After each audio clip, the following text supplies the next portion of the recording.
औज़ुबिल्लाहि मिनश्शैतानिर्रजीम बिस्मिल्लाहिर्रहमानिर्रहीम। Dear students, कैसे हैं आप सब लोग? मैं उम्मीद करता हूँ कि आप सब लोग ठीक-ठाक होंगे, खैरियत से होंगे और आप लोगों की जो फैमिलीज़ हैं वो भी बिल्कुल ठीक-ठाक होंगी।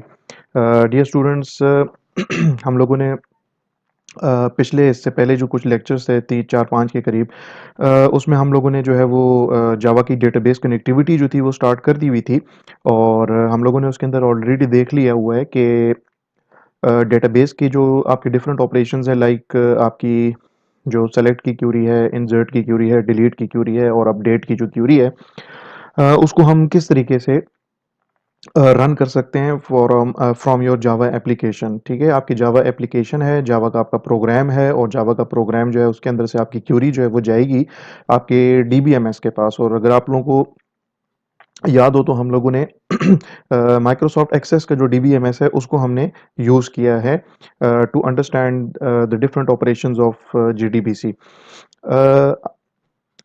आज की क्लास से पहले जितनी भी हमारी क्लासेस थी उसके अंदर हम लोगों ने जो एप्लीकेशंस बनाए थे जेडीबीसी, वो तमाम के तमाम एप्लीकेशंस हमारी जो है वो कंसोल बेस्ड एप्लीकेशंस हैं, जिनको हम टेक्स्ट बेस्ड एप्लीकेशंस भी कहते हैं। आज की क्लास में हम लोग क्या करेंगे कि बल्कि आज की क्लास इंक्लूडिंग टुडेज़ क्लास और इसके बाद आने वाली जितनी भी क्लासेस हैं जो कि जेडीबीसी से रिलेटेड होंगी ऑब्वियसली, तो हम उसमें देखेंगे कि graphical user interface based applications जो हैं वो हम लोग किस तरीके से बना सकते हैं, जो कि जावा डेटाबेस कनेक्टिविटी या जेडीबीसी की एप्लीकेशंस, ठीक है, उनको हम ग्राफिकली किस तरीके से डिज़ाइन कर सकते हैं। क्योंकि कंसोल में तो हम लोगों ने देख लिया है कि आपकी एप्लीकेशन जो है वो किस तरीके से काम करेगी, लेकिन अब हम जीयूआई बेस्ड जो है जेडीबीसी एप्लीकेशंस बनाएंगे। आज की क्लास से हम इसका स्टार्ट लेंगे। तो इससे पहले कि मैं अपनी लेक्चर का जो है फॉर्मली उसको मैं स्टार्ट कर लूँ, आप लोगों से चंद एक रिक्वेस्ट है हमेशा की तरह कि अगर आप लोग इस चैनल के ऊपर नए हैं तो काइंडली इस चैनल को, जिसका नाम कोड विद फैसल है, इसको लाजमी तौर पे सब्सक्राइब कर लें। अगर आपको ये वीडियो आज की पसंद आए तो आप इसको जो है लाइक कर सकते हैं, इसको शेयर कर सकते हैं और इसको डिफरेंट सोशल मीडिया प्लेटफॉर्म्स के ऊपर आपके डिफरेंट अगर कोई दोस्त वगैरह हैं उनके साथ भी आप इनको शेयर कर सकते हैं, वो फ्रेंड्स आपके जो कि जावा पढ़ना चाहते हैं या जेडीबीसी में इंटरेस्टेड हैं। साथ साथ ये कि आप इसके ऊपर जो है वो कमेंट्स भी कर सकते हैं, लाइक कर सकते हैं, इसको शेयर कर सकते हैं और काइंडली इस जो वीडियो को कम्प्लीटली जो है वो यूट्यूब के ऊपर ही देखा करें। बाद में जब भी आपका दिल करे आप इस वीडियोस को जो है वो डाउनलोड करके अपनी जो है वो फ्यूचर नीड्स के लिए इनको आप बाद में भी डाउनलोड कर सकते हैं, लेकिन at least for the first time आप इसको कंप्लीटली जो है वो यूट्यूब के ऊपर ही देखें। तो चलते हैं और स्टार्ट करते हैं आज का lecture. So let's begin today's lecture.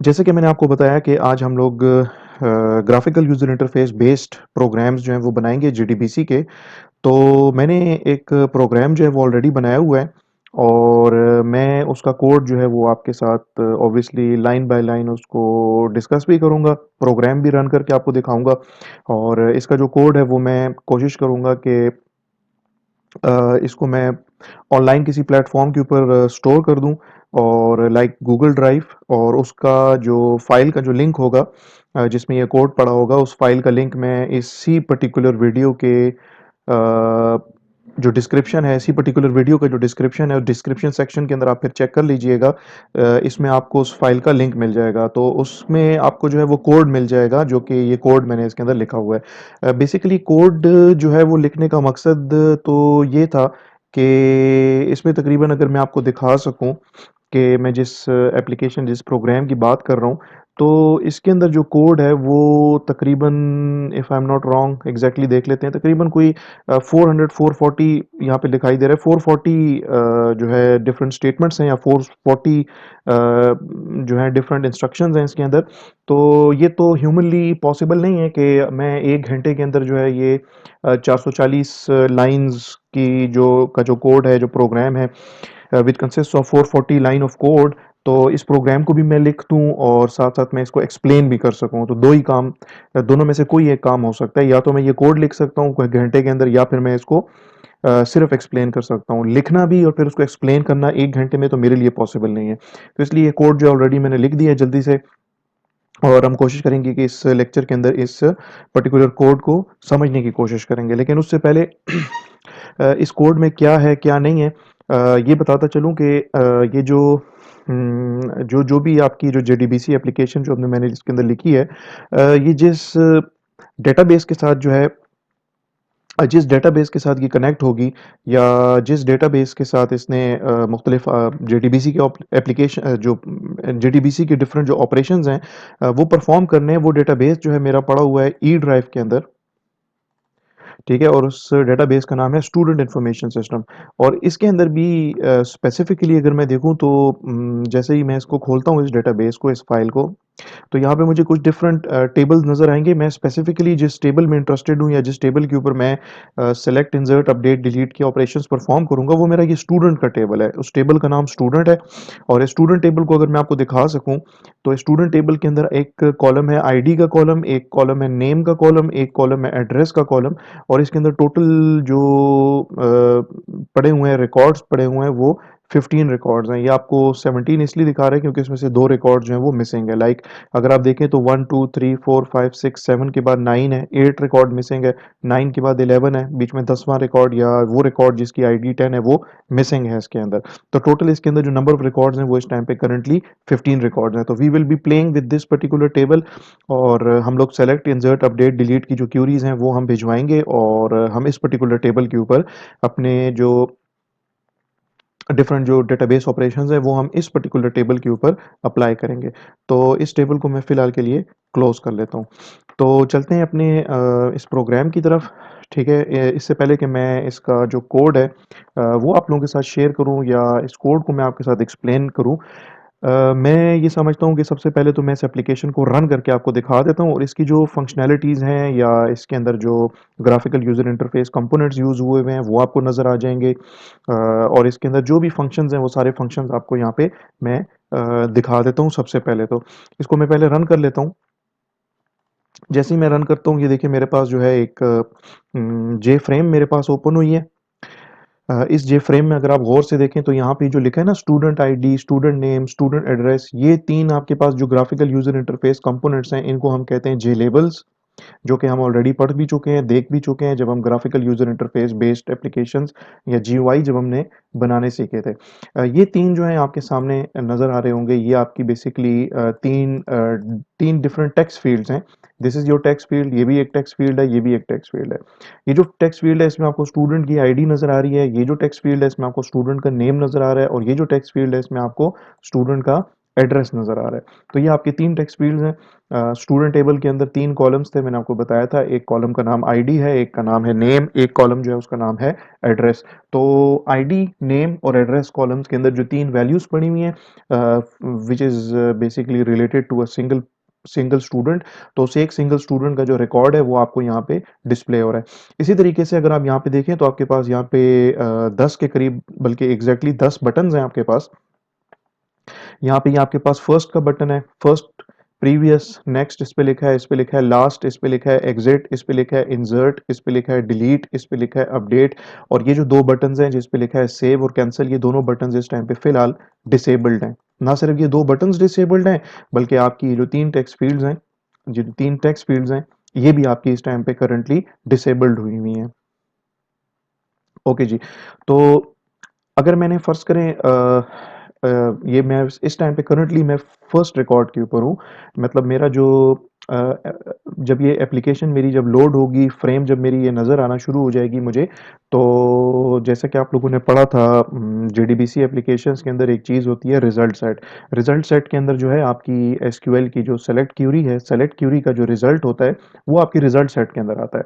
तो मैंने कंस्ट्रक्टर में इस पर्टिकुलर प्रोग्राम के कंस्ट्रक्टर के अंदर ही मैंने सेलेक्ट की क्यूरी जो है वो चला दी हुई है, और सेलेक्ट स्टैटिक फ्रॉम स्टूडेंट ये क्यूरी होगी, इसको मैंने चलाया है, और उस क्यूरी का जो रिजल्ट आया है वो एक रिजल्ट सेट टाइप के वेरिएबल के अंदर आके स्टोर हो चुका हुआ है। तो उस रिजल्ट सेट वेरिएबल का जो पहला जो रिकॉर्ड है, वो पहला रिकॉर्ड मुझे यहाँ पे डिस्प्ले हो रहा है। अगर मैंने नेक्स्ट रिकॉर्ड पे जाना है तो मैं उसके लिए मैंने यहाँ पे एक बटन बनाया हुआ है, जिसके ऊपर लिखा हुआ है नेक्स्ट, इसको मैं क्लिक करूंगा तो मैं नेक्स्ट रिकॉर्ड पे चला गया। मैं दोबारा क्लिक करूंगा तो मैं नेक्स्ट रिकॉर्ड पे चला जाऊंगा। इसी तरीके से इसको मैं क्लिक करता जाऊंगा।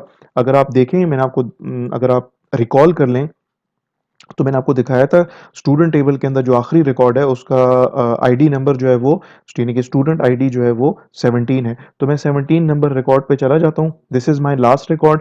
अब मैं जब नेक्स्ट प्रेस करूंगा तो ये मुझे एक मैसेज देगा, मुझे कहेगा you are on the last record, यानी कि आप ऑलरेडी लास्ट रिकॉर्ड पे हैं, आप मजीद आगे नहीं जा सकते। इसी तरीके से ये प्रीवियस का बटन है, मैं अगर इसको क्लिक करता जाऊंगा तो मैं प्रीवियस रिकॉर्ड पे जा रहा हूँ। ठीक है, मतलब मुझे जो प्रीवियस जो रिकॉर्ड्स हैं वो डिस्प्ले हो रहे हैं। मतलब मैं एक दफ़ा प्रीवियस क्लिक करूंगा, ठीक है, तो मैं करंट रिकॉर्ड से जो पहले का रिकॉर्ड है वो मुझे यहाँ पे डिस्प्ले होना शुरू हो जाएगा। इस तरह की चीज़ जो है हम लोगों ने अभी तक डिस्कस नहीं की थी as far as JDBC applications of console based application is concern.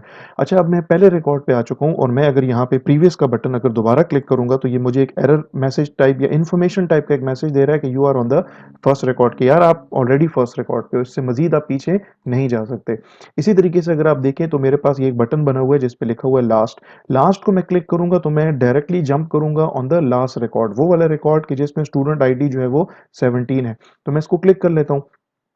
तो मैं इस टाइम पे अपने बेसिकली मेरा जो रिजल्ट सेट है, रिजल्ट सेट, मैं उसके अंदर जो है ना अपने रिजल्ट सेट को नेविगेट कर रहा हूँ। मैं रिजल्ट सेट के अंदर जो है ना आगे पीछे जा रहा हूँ। अच्छा, लास्ट पे हूँ मैं। अब मैं अगर नेक्स्ट करता हूँ तो ये भाई मैं तो आखिरी रिकॉर्ड पे हूँ, मैं नेक्स्ट करूंगा तो ये मुझे कहेगा कि you are on the last record, कि आप ऑलरेडी लास्ट रिकॉर्ड पे हो, आप इससे आगे मजीद नहीं जा सकते। अच्छा, ये जो लास्ट वाला बटन है इसको मैं अगर दोबारा से क्लिक कर लूँ तो ये भी मुझे कहेगा कि you are on the last record, कि यार आप ऑलरेडी लास्ट रिकॉर्ड पे हो, आप मजीद आगे नहीं जा सकते। इसी तरीके से अगर आप देखें तो मेरे पास यहाँ पे एक बटन बना हुआ है जिस पे लिखा है फर्स्ट। तो फर्स्ट पे जब मैं क्लिक करूंगा ना तो मैं अपने इस रिजल्ट सेट के अंदर पहले रिकॉर्ड पे चला जाऊंगा। ना सिर्फ पहले रिकॉर्ड पे चला जाऊंगा बल्कि पहले रिकॉर्ड के अंदर जो student ID, student name, student address होगा वो मुझे इन तीन टेक्स्ट फील्ड्स के अंदर डिस्प्ले होना शुरू हो जाएगा। तो मैं इसको क्लिक कर लेता हूँ। ठीक है, तो जो पहला रिकॉर्ड है उसकी स्टूडेंट आईडी जो है वो 1 है, उसका स्टूडेंट नेम जो है वो हारून है और उसका स्टूडेंट एड्रेस जो है वो कराची है। तो ये मुझे यहाँ पे डिस्प्ले भी हो रहा है। ना सिर्फ मैं उस फर्स्ट रिकॉर्ड पे चला गया हूँ, उसको मैं नेविगेट कर रहा हूँ, रिजल्ट सेट के फर्स्ट रिकॉर्ड को ना सिर्फ मैं नेविगेट कर रहा हूँ बल्कि रिजल्ट सेट के फर्स्ट रिकॉर्ड को मैं यहाँ पे डिस्प्ले भी कर रहा हूँ। इसी तरीके से यहाँ पे एग्जिट का बटन बना हुआ है। मैं अगर इसको क्लिक करता हूँ तो ये मुझसे एक डायलॉग बॉक्स ओपन हो रहा है जिसमें ये मुझसे पूछ रहा है do you really want to exit, yes या नो। अगर मैं यस कर दूंगा तो मेरी एप्लीकेशन जो है वो टर्मिनेट हो जाएगी, लेकिन अगर मैं नो करूंगा तो मेरी एप्लीकेशन जो है वो टर्मिनेट नहीं होगी। तो मैं पहले नो प्रेस कर देता हूँ, उसके बाद मैं एग्जिट, और फिर मैं जब यस प्रेस करूंगा तो मेरी ये एप्लीकेशन जो है वो टर्मिनेट हो जाएगी। तो ये हमने 5 बटन्स अभी तक डिस्कस कर लिए हैं। जो हमारी फर्स्ट रो के अंदर जो 5 बटन्स हैं वो हमने डिस्कस कर लिए हैं।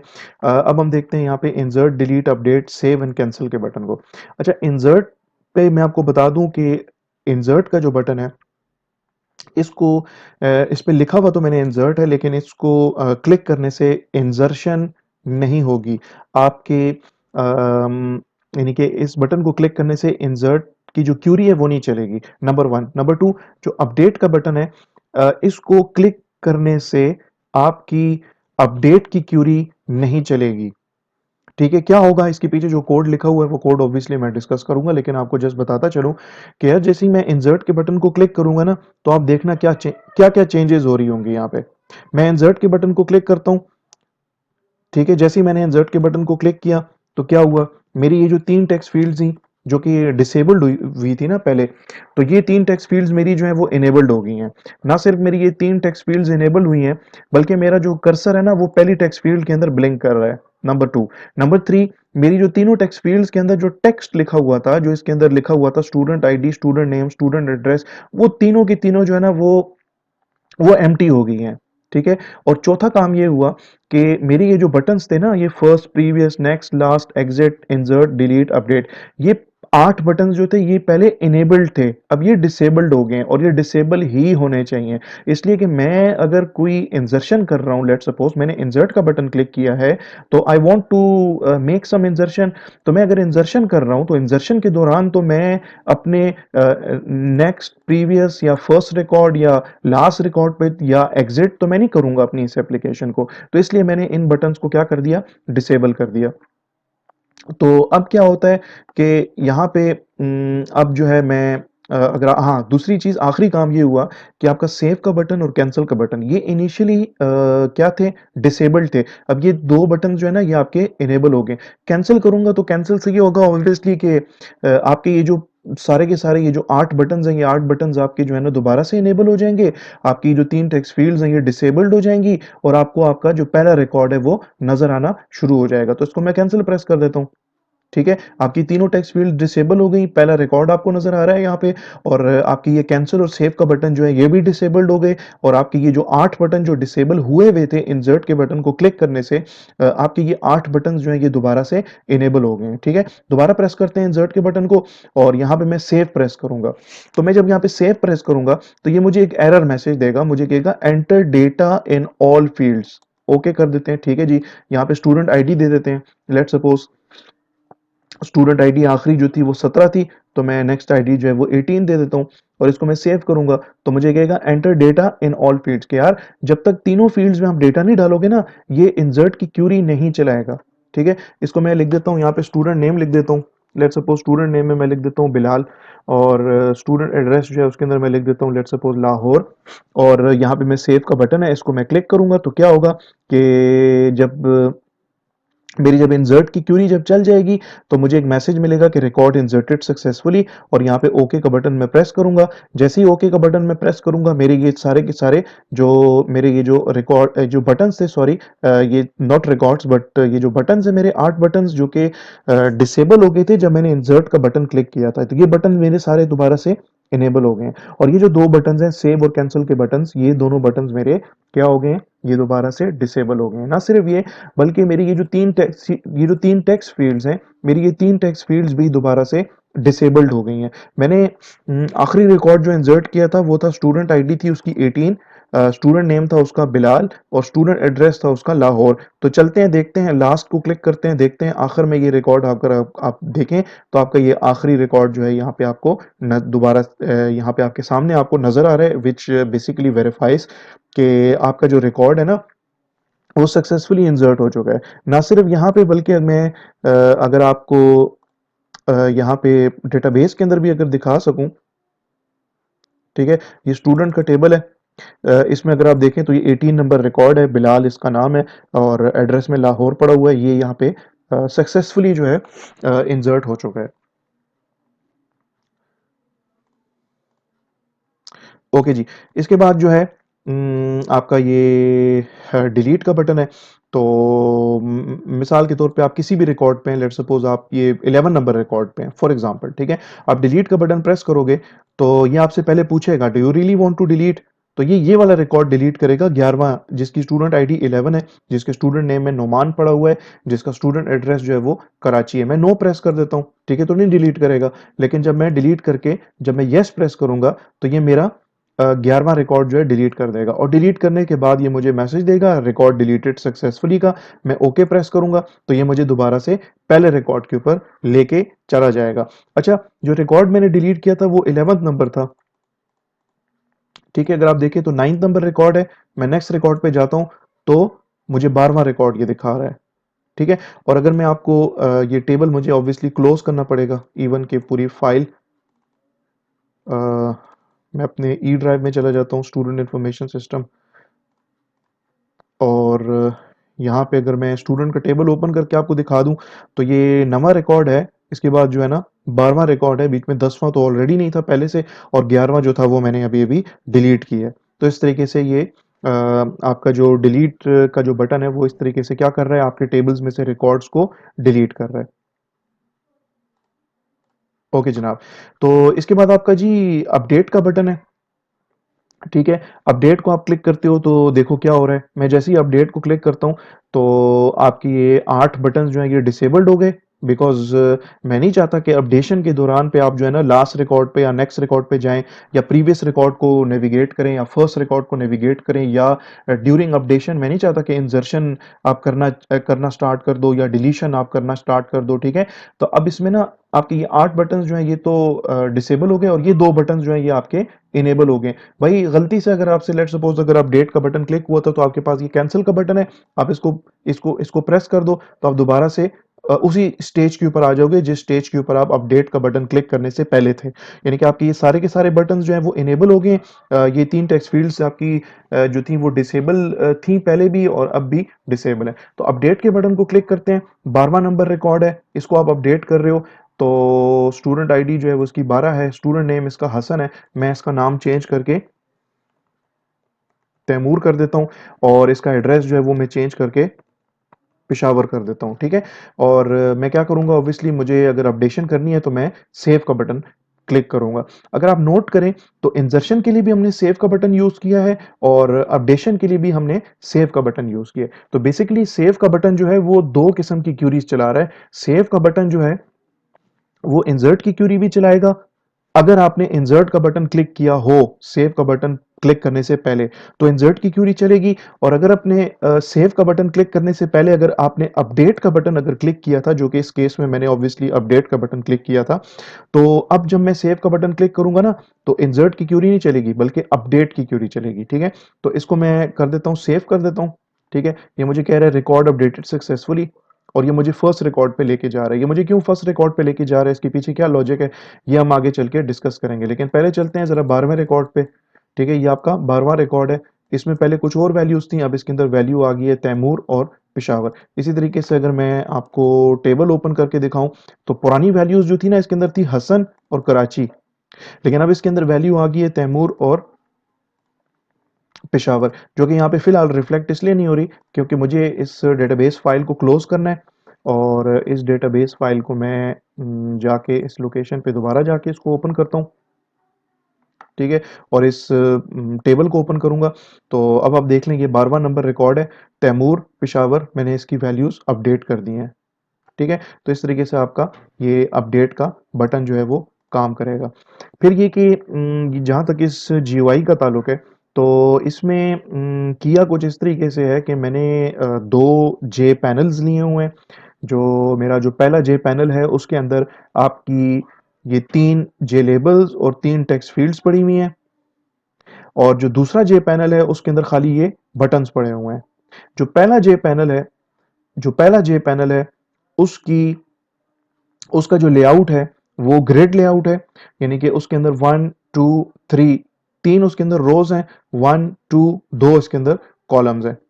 और जो दूसरा जे पैनल है जिसमें खाली बटन्स पड़े हुए हैं उसका लेआउट भी ग्रिड लेआउट है, और उसका जो लेआउट है that is also grid layout, और उसके अंदर जो है लेआउट उसका कैसा है कि उसके अंदर 1 2 दो रोज हैं और 1 2 3 4 5 5 उसके अंदर कॉलम्स हैं।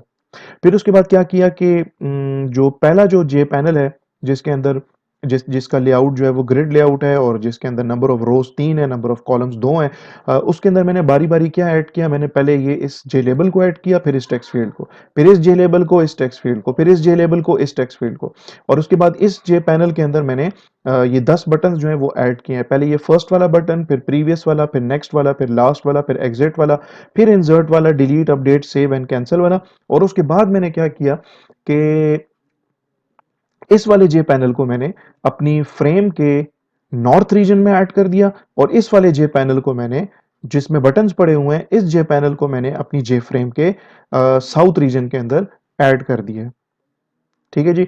तो अब चलते हैं और इसके कोड को डिस्कस करते हैं और इसका कोड जो है वो हम समझने की कोशिश करते हैं। तो मैं कर देता हूँ क्लोज, लेकिन ये मुझसे पहले पूछेगा do you really want to exit. मैं नो प्रेस करूंगा तो नहीं करेगा, लेकिन मैं जब इसको यस प्रेस करूंगा तो मेरी जो एप्लीकेशन है उसको क्लोज कर देगा। तो चलते हैं और अब देखते हैं कि इसका जो कोड है उसको देख लेते हैं और उसको समझने की कोशिश करते हैं। अच्छा जी, मैंने जितना भी कोड लिखा है ये 440 लाइंस ऑफ स्टेटमेंट्स जितनी भी हैं ये एक ही फाइल के अंदर, यानी कि एक ही मैंने जावा की फाइल बनाई है, उसके अंदर मैंने ये कोड लिखा है। मेरी इस फाइल का नाम है जी मेन डॉट जावा। तो ऑब्वियसली मेरी इस फाइल के अंदर एक क्लास होगी जो कि मेन क्लास होगी, और उस क्लास का नाम भी मेन ही होगा, MAIN, ठीक है? इसका मेन फंक्शन के साथ कोई लेना देना नहीं है, कोई ताल्लुक नहीं है। आप अगर चाहें तो अपनी मर्जी की क्लास यानी कि अपनी क्लास को अपनी मर्जी का नाम भी दे सकते हैं। सबसे पहले तो जी मैंने कुछ इंपोर्ट स्टेटमेंट्स हैं, मैंने यहाँ पे अपनी बॉर्डर लेआउट की क्लास को इंपोर्ट किया है, ग्रिड लेआउट की क्लास को इंपोर्ट किया है, मैंने एक क्लास इंपोर्ट की है जो कि जावा पैकेज में है, उसके अंदर एक सब पैकेज है SQL, उसकी SQL पैकेज के अंदर जितनी भी क्लासेस, जितनी भी इंटरफेसेस हैं, उन तमाम को मैंने इंपोर्ट कर लिया है। फिर जावा एक्स का पैकेज है, उसमें स्विंग का सब पैकेज है, उसकी तमाम क्लासेस उनको इंपोर्ट कर लिया है। और चूंकि इसमें इवेंट हैंडलिंग हो रही है, मैंने आपको इवेंट हैंडलिंग करके दिखाई थी। मैंने बटन्स को क्लिक किया था, मुख्तलिफ बटन्स को क्लिक करने से जो है कुछ इवेंट्स आपके जो है वो जनरेट हो रहे हैं और कुछ एक्शंस जो है ना आपके परफॉर्म हो रहे हैं। तो उस पर्टिकुलर मकसद के लिए यहाँ पे चूंकि इवेंट हैंडलिंग हो रही है, तो इसलिए इवेंट हैंडलिंग को जो है वो इवेंट्स को हैंडल करने के लिए जो पैकेज यूज किया जाता है वो जावा का पैकेज है। उसमें सब पैकेज AWT और उसका फिर मजीद सब पैकेज इवेंट के अंदर जितनी भी क्लासेस और जितने भी इंटरफेसेस हैं उन तमाम को मैंने यहाँ पे इंपोर्ट कर दिया है। मैंने यहाँ पे क्लास बनाई है जिसका नाम GUI है। आप इसको अपनी मर्जी का कोई सा भी नाम दे सकते हो। यहाँ पे मैंने एक वेरिएबल डिक्लेयर किया है जिसका नाम है सेव और टाइप है इसकी इंटीजर। ये वेरिएबल मैं इसका पर्पस तो आपको अभी नहीं बता सकता, लेकिन जब हम सेव के बटन पे जाएंगे और उसके पीछे जो कोड लिखा होगा, सॉरी, हाँ बिल्कुल, सेव का बटन, इंसर्ट का बटन और अपडेट का जो बटन है उसके पीछे जो कोड लिखा होगा वहां पे इसकी फंक्शनैलिटी मैं आपको बताऊंगा। और मैं आपको उस टाइम पे भी बताऊंगा कि हमने अपनी जो GUI नाम की जो क्लास है उसके अंदर एक वेरिएबल सेव नाम से हमने डिक्लेयर किया था और इसकी टाइप जो थी वो इंटीजर थी। और वो क्यों डिक्लेयर की थी वो मैं आपको वहां पे बताऊंगा। इंसर्ट के बटन के पीछे जो कोड है वहां पे आपको एक्सप्लेन करूंगा सेव नाम के इस वेरिएबल का पर्पस, अपडेट और जो सेव नाम का जो बटन है उसके पीछे जो कोड लिखा है वहां पे मैं आपको इस सेव नाम के वेरिएबल का जो पर्पस है वो एक्सप्लेन कर दूंगा। कनेक्शन टाइप का एक वेरिएबल हमने बनाया है, मैंने इसका नाम रखा है CON। चूंकि कनेक्शन आपने स्टैब्लिश करना होगा, आपकी जो JDBC एप्लीकेशन है ये आपके DBMS के साथ कनेक्शन स्टैब्लिश करेगी। आपकी जो फाइल पड़ी है ई ड्राइव के अंदर जिसका नाम है student information system dot MDB, उस फाइल के साथ ये कनेक्शन स्टैब्लिश करेगी। तो उसके लिए आपको कनेक्शन टाइप का वेरिएबल चाहिए। रिजल्ट सेट टाइप का वेरिएबल मैंने डिक्लेयर किया है, इसका नाम मैंने RS रखा है। जब आप सेलेक्ट की क्यूरी चलाएंगे और स्टूडेंट नाम का जो टेबल है उसमें से जब आपको रिजल्ट्स चाहिए होंगे तो सेलेक्ट क्यूरी का जो रिजल्ट होगा वो इस वेरिएबल RS में आके स्टोर हो जाएगा। फिर स्टेटमेंट टाइप का आपको वेरिएबल चाहिए, ST मैंने उसका नाम रखा हुआ है, इसको मैंने डिक्लेयर किया है with the name of ST। आप इसको अपनी मर्जी का कोई सा भी नाम दे सकते हैं। ये ST वेरिएबल ही होगा जो कि आपकी SQL की जो क्यूरीज हैं, सेलेक्ट की क्यूरी, इंसर्ट, डिलीट, अपडेट और डिलीट, अपडेट, इंसर्ट, ठीक है, इंसर्ट, इन तमाम क्यूरीज को और सेलेक्ट की क्यूरी को ये एग्जीक्यूट करेगा। फिर JFrame टाइप का एक वेरिएबल है, मैंने इसका नाम फ्रेम लिया है। और जिस टाइम पे मैं आपको इसका ग्राफिकल यूजर इंटरफेस दिखा रहा था तो वहां पे मैंने आपको बताया था कि मैंने ना दो J पैनल्स लिए हैं। तो यहाँ पे मैंने जे पैनल क्लास के दो वेरिएबल्स यहाँ पे डिक्लेयर किए हैं। एक का नाम है टेक्स्ट पैनल और एक का नाम है बटन पैनल।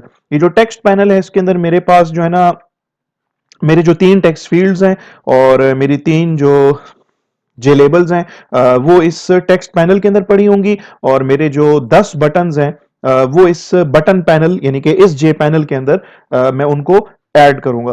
फिर यहाँ पे मेरे पास जे लेबल्स हैं, 3 जे लेबल्स हैं। ये लेबल आईडी, एक का नाम लेबल नेम, एक का नाम है जी लेबल एड्रेस। मैं ये एप्लीकेशन भी साथ में रन कर देता हूं ताकि मैं इसके साथ जो है ना आपको एक्सप्लेन कर पाऊं। देखिए यहाँ पे हम बेसिकली इन जे लेबल्स की बात कर रहे थे। ये लेबल आईडी ये बेसिकली आपका ये वाला जे लेबल है, लेबल नेम ये आपका ये वाला जे लेबल है और लेबल एड्रेस बेसिकली आपका ये वाला जे लेबल है। फिर इसके बाद जो है आगे चलते हैं, 3 टेक्स्ट फील्ड्स हैं, जे टेक्स्ट फील्ड टाइप के 3 वेरिएबल्स हैं, लाइन नंबर 15 पे डिक्लेयर्ड है। Text ID, text name, text address, ये आपका टेक्स्ट आईडी है, ये आपका टेक्स्ट नेम है, ये आपका टेक्स्ट एड्रेस है। इसके बाद जे बटन्स हैं, 10 आपके जे बटन्स हैं, BTN first, BTN previous, BTN next, BTN last, BTN exit, BTN insert, BTN delete, comma, BTN update, BTN save and BTN cancel. ठीक है, तो ये आपके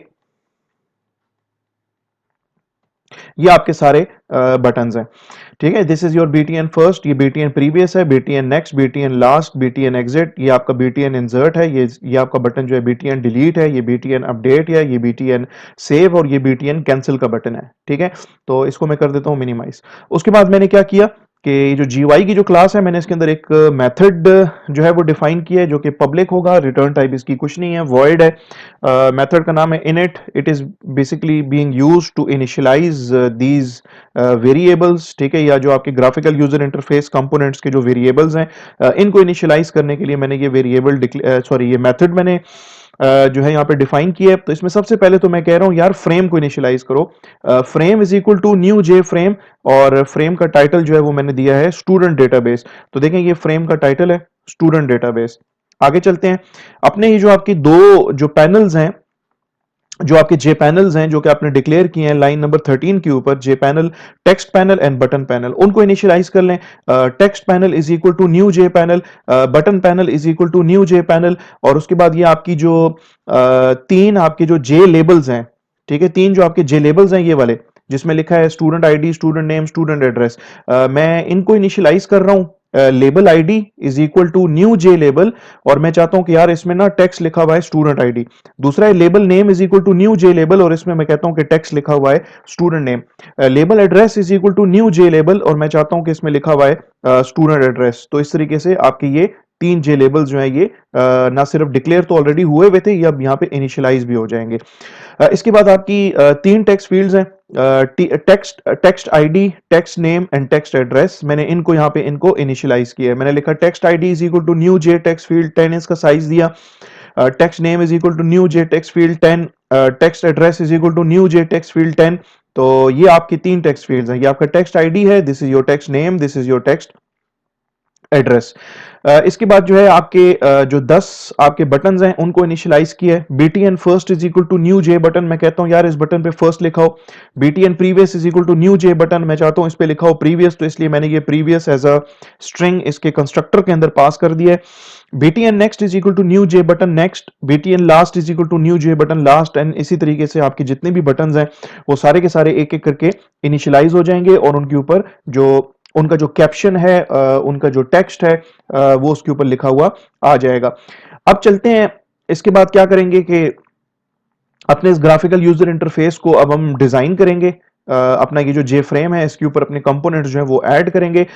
लेकिन उससे पहले मैं क्या करूंगा कि मेरे पास दो पैनल्स हैं, मेरे पास दो जे पैनल्स हैं, एक का नाम है टेक्स्ट पैनल और एक का नाम है बटन पैनल। तो सबसे पहले ना मैं टेक्स्ट पैनल को डिजाइन करूंगा, इसके ऊपर मैं ग्राफिकल यूजर इंटरफेस कंपोनेंट्स जो है वो ऐड करूंगा। ये आपके जो छह आपको जो ग्राफिकल यूजर इंटरफेस कंपोनेंट्स नजर आ रहे हैं, जिनमें से तीन आपके पास जे लेबल्स हैं, तीन आपके पास जो है वो टेक्स्ट फील्ड्स हैं, ये बेसिकली जे फ्रेम पे नहीं पड़े हुए, ये छह के छह जो हैं वो आपके इस टेक्स्ट पैनल के अंदर पड़े हुए हैं।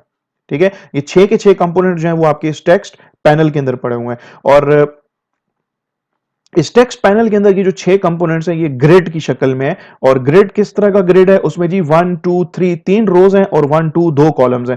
तो मैंने यहां पे लिखा यार text panel dot set layout, के इसका लेआउट सेट करो, और सेट लेआउट मेथड को मैंने पास किया है न्यू ग्रिड लेआउट, यानी कि ग्रिड लेआउट का एक नया ऑब्जेक्ट बनेगा, उसका रेफरेंस यहां पे पास होगा इस सेट लेआउट मेथड के अंदर। ये हमने लेआउट्स या लेआउट मैनेजर्स से रिलेटेड जो हमारी जो क्लासेस थी, जो कि ग्राफिकल यूजर इंटरफेस जब हम पढ़ रहे थे, तो ये उसमें बहुत दफा रिपीट हो चुका है।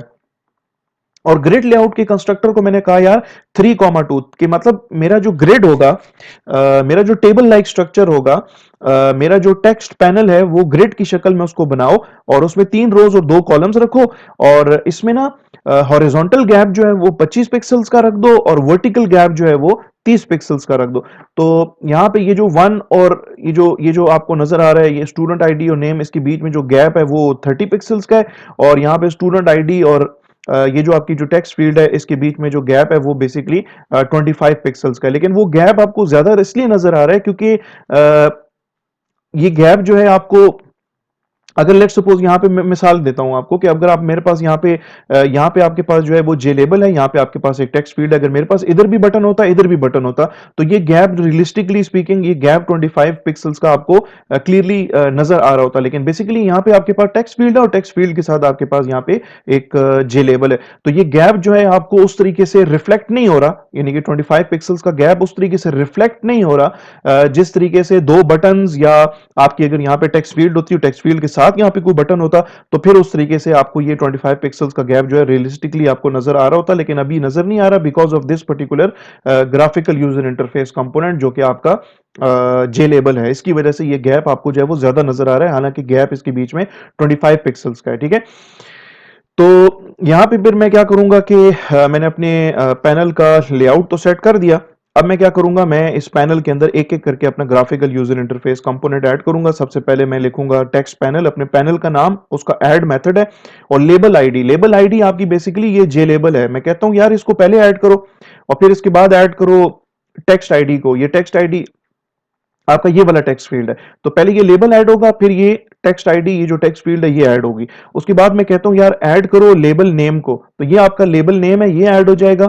और टेक्स्ट पैनल पे ऐड करो टेक्स्ट नेम, ये आपका दूसरा टेक्स्ट फील्ड है, तो ये दूसरा टेक्स्ट फील्ड यहां ऐड हो जाएगा। इसके बाद जो है टेक्स्ट पैनल, ये आपका जे पैनल है, इसमें ऐड करो लेबल एड्रेस, ये आपका लेबल एड्रेस है।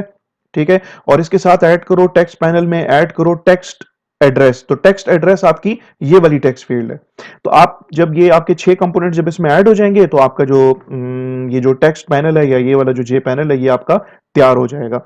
लेकिन अभी मैंने क्या करना है कि मेरा जो दूसरा जो जे पैनल है जो कि यहाँ पे डिक्लेयर्ड है, इनिशियलाइज भी है लाइन नंबर 21 के ऊपर, ये पैनल जे पैनल इनिशियलाइज है जिसका नाम है बटन पैनल। अब मैंने अपने इस बटन पैनल को डिजाइन करना है। मैंने अपने टेक्स्ट पैनल को डिजाइन कर दिया। मेरा जो टेक्स्ट पैनल है वो line number 39, 40 and 41, sorry line number 39, 40, 41 and 42 के ऊपर जो 4 स्टेटमेंट्स लिखी हैं, इन 4 स्टेटमेंट्स के अंदर मेरा जो टेक्स्ट पैनल है वो डिजाइन हो चुका है। अब इसके बाद मैं अपने बटन पैनल्स को, जो मेरा बटन पैनल है उसको मैं क्या करूंगा, डिजाइन करूंगा। तो उसके लिए लाइन नंबर 44, 45, 46, 47, 48 इसमें जो स्टेटमेंट्स लिखी हैं इसकी वजह से आपका ये जो आपके जो 10 बटन्स हैं ये 2 रोज और 1 2 3 4 5 कॉलम्स की शक्ल में आपके इस पैनल के अंदर ऐड हो जाएंगी। तो पहले हम पैनल पे कंपोनेंट्स ऐड करेंगे और बाद में हम उस पूरे के पूरे पैनल को उठा के जे फ्रेम के ऊपर ऐड कर देंगे।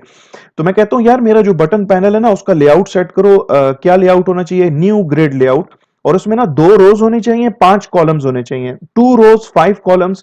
और हॉरिजॉन्टल गैप जो है वो 5 पिक्सल्स का होना चाहिए और जो वर्टिकल गैप है वो भी 5 पिक्सल्स का होना चाहिए। यानी कि फर्स्ट और प्रीवियस के बीच में जो गैप है ये 5 पिक्सल्स का है, which is horizontal gap. First और इंसर्ट के बटन के बीच में जो गैप है ये भी 5 पिक्सल्स का है, ये बेसिकली आपका वर्टिकल गैप है। ठीक है, तो इसके बाद क्या करो, इसके बाद इस तरह करो कि यार मेरा जो बटन्स वाला मेरा जो पैनल है, बटन पैनल जिसका नाम मैंने रखा है, आप इसका नाम अपनी मर्जी का कुछ भी रख सकते हो लेकिन मैंने मीनिंगफुल नाम रखा है। तो बटन पैनल पे ऐड करो बीटीएन फर्स्ट को, तो ये आपका बीटीएन फर्स्ट पहले ऐड हो जाएगा इस पैनल के अंदर। फिर ऐड करो बटन पैनल पे बीटीएन प्रीवियस को, तो ये बटन आपका बीटीएन प्रीवियस ऐड हो जाएगा। इसी तरीके से बटन पैनल पे ऐड करो बीटीएन नेक्स्ट को, तो ये आपका बीटीएन नेक्स्ट इसके ऊपर ऐड हो जाएगा। फिर बीटीएन पैनल यानी कि बटन पैनल पे ऐड करो बीटीएन लास्ट को, तो ये बीटीएन लास्ट ऐड हो जाएगा। फिर बटन पैनल पे ऐड करो बीटीएन एग्जिट को, तो ये आपका बीटीएन एग्जिट ऐड हो जाएगा। यानी कि आपने कहा यार इसमें ना जो आपका ये जो बटन पैनल है इसको डिजाइन हमने इस तरह से करना है, इसका जो लेआउट होना चाहिए वो इस तरह से होना चाहिए कि इसमें 2 रोज होनी चाहिए और 5 कॉलम्स होनी चाहिए। यानी कि हर रो के अंदर 5 कंपोनेंट्स होने चाहिए। तो आपके फर्स्ट रो का जो 5 कंपोनेंट्स हैं, BTN first, BTN previous, BTN next, ये आपका BTN last and BTN exit, ये आपके पूरे हो गए। अब इसके बाद के जो कंपोनेंट्स हैं लाइक द बीटीएन इंसर्ट वो आपकी दूसरी रो में ऐड होंगे, तो ये आपका बीटीएन इंसर्ट ऐड हुआ। फिर आपने कहा यार बटन पैनल पे ऐड करो बीटीएन डिलीट को, तो ये बीटीएन डिलीट है। फिर आपने कहा बटन पैनल पे ऐड करो बीटीएन अपडेट को, तो ये बीटीएन अपडेट है।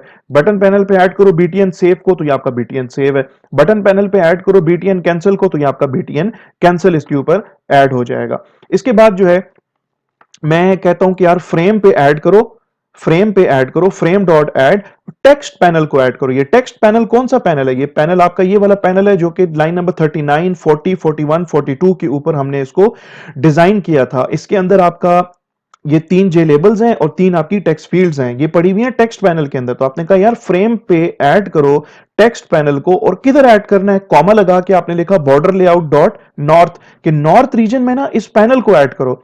और इस पैनल के अंदर क्या पड़ा हुआ है, 3 जे लेबल्स हैं और 3 टेक्स्ट फील्ड्स हैं। फिर आपने कहा यार फ्रेम पे ऐड करो, फ्रेम पे ऐड करो बटन पैनल को। बटन पैनल कौन सा है यार, ये वाला है जिसको आपने अभी भी डिजाइन किया है, जिसके ऊपर आपने अभी अभी 10 कंपोनेंट्स ऐड किए हैं। ठीक है, जिसमें आपके 10 कंपोनेंट्स या 10 बटन्स आपके पड़े हुए हैं, तो आप कहते हैं यार इसको ऐड करो, फ्रेम पे ऐड करो बटन पैनल को, तो ये आपका बटन पैनल ऐड हो जाएगा। कहां ऐड करना है? यार इसको ऐड करो बॉर्डर लेआउट डॉट साउथ, यानी कि फ्रेम के ना साउथ रीजन में ये वाला पैनल ऐड करना है जिसके अंदर 10 बटन्स पड़े हुए हैं। तो आपके फ्रेम के ना साउथ रीजन में ये पैनल ऐड हो जाएगा, और पैनल के अंदर क्या है? पैनल के अंदर 10 बटन्स हैं। अच्छा, मैंने यहां पे कहीं पर भी इस लाइन नंबर 51 से पहले, लाइन नंबर 51 से पहले मैंने कहीं पर भी ये नहीं लिखा कि मेरी फ्रेम का लेआउट क्या होना चाहिए। ठीक है, मैंने कहीं पे भी नहीं लिखा कि मेरी फ्रेम का लेआउट क्या होना चाहिए। फ्रेम का लेआउट बॉर्डर लेआउट होना चाहिए, ग्रेड लेआउट होना चाहिए, फ्लो लेआउट होना चाहिए, वट एवर, मैंने नहीं लिखा। तो इट मीन्स के इसका बेसिकली ये मेरी जो फ्रेम का जो डिफॉल्ट लेआउट होगा वो उसको यूज करेगा। तो मेरी फ्रेम का जो डिफॉल्ट लेआउट है वो बेसिकली है बॉर्डर लेआउट। ठीक है, तो फ्रेम का ना यहां पे अब अंडरस्टूड है कि यार फ्रेम का जो लेआउट है दैट इज बॉर्डर लेआउट। अगर आप उसको चेंज नहीं करते, अगर आप अपनी फ्रेम का लेआउट सेट नहीं करते हो, तो आपकी फ्रेम का जो लेआउट होगा वो बॉर्डर लेआउट होगा। ये हम ऑलरेडी डिस्कस कर भी चुके हैं। ठीक है, अगर ग्राफिकल यूजर इंटरफेस वाली अगर आपने लेक्चर्स देखे हो तो उसके अंदर हम ये चीज डिस्कस कर चुके हैं।